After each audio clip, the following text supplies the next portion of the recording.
Wednesday's short, accurate, positive, and important news. The spokesman of the Islamic Emirate of Afghanistan, Maulavi Zabiullah Mujahid, says the Supreme Court of the Islamic Emirate imposed a decree of divine law of execution on a murderer in Farah province. Defense Minister of the Islamic Emirate of Afghanistan during his visit to the United Arab Emirates, Maulavi Muhammad Yaqub Mujahid, met with the U.S. Special Representative for Afghanistan's Affairs Thomas West in Abu Dhabi. Deputy Minister of Agriculture, Irrigation and Livestock met with the President and Director of the Afghanistan Chamber of Commerce and Investment, Muhammad Yunus Momand. 250 addicts were handed over to their families after their 45 days of treatment. The Acting Minister of Higher Education, Sheikh Al-hedayat Maulavi Nida Muhammad Nadim, held a gathering with the public and private university students in Nangarhar. Ashrafullah Chinar, the commander of Kunar Highway of the previous regime, returned to the country through the contact commission with Afghan personalities.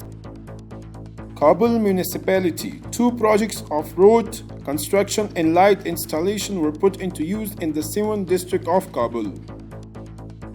The 4th edition of Wazloba, also known as Buzkashi, will kick off on the coming Sunday.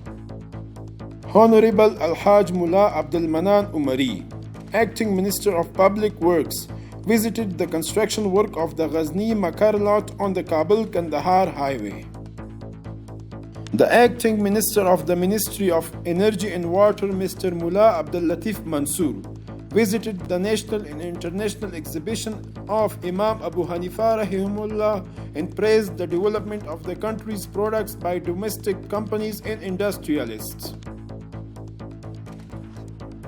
Maulavi Abdul Salam Hanafi visited the work progress of Koshtipa Canal in Bal. Mr. Hanafi, expressing his satisfaction with the acceleration of the work process of Koshtipa Canal, said that work on plan and design of the 2nd and 3rd phase of this canal is also going on quickly.